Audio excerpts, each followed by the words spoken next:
सरकार कॉल केला तसं काय ते गाडीवर होतो त्यामुळं कळलं नाही बोला की काय काम होतं काय काम नसताना आम्ही तुम्हाला कशा पायी फोन करू काम होतं म्हणूनच फोन केलता बोला की आम्ही सांगतो त्या टायमिंगला घरला बँड पाठवून द्या होय सरकार तुम्ही सांगाल तसं आपला मोठा बँडच पाठवून देतो तुमच्या घरला हा आणि दुसरं म्हणजे तुम्ही ते घराचं डेकोरेशन जे काही थांबवलं होतं ते सुरू करा परत हा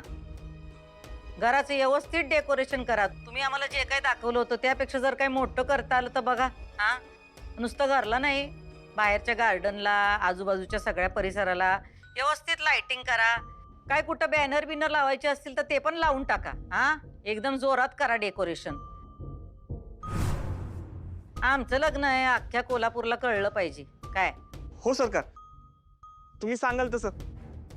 आजपासूनच कामाला लागतो आणि ते बँडचं बघा आज संध्याकाळी पाठवून द्या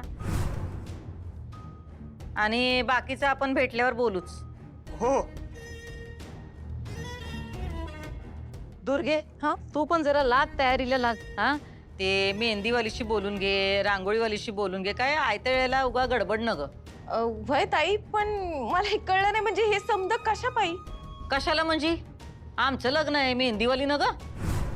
आणि त्या रांगोळीवालीला सांग सगळ्या अंगणात रांगोळी काढायची म्हणून काय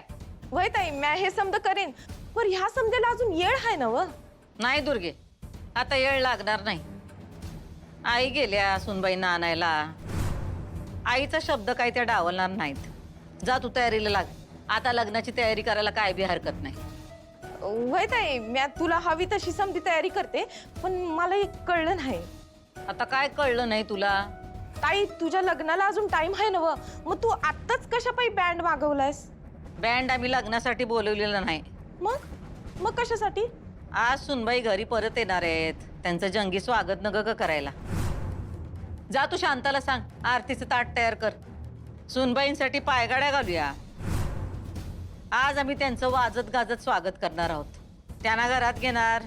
आणि त्या घरात आल्या की आमच्या लग्नाचा मार्ग मोकळा आमचा आईवर पूर्ण विश्वास आहे ती तिचं काम नक्की करणार सुनबाई काही आईचा शब्द डावलणार नाही त्या नक्की घरला परत येणार आईला नाही म्हणणं शक्यच नाही त्या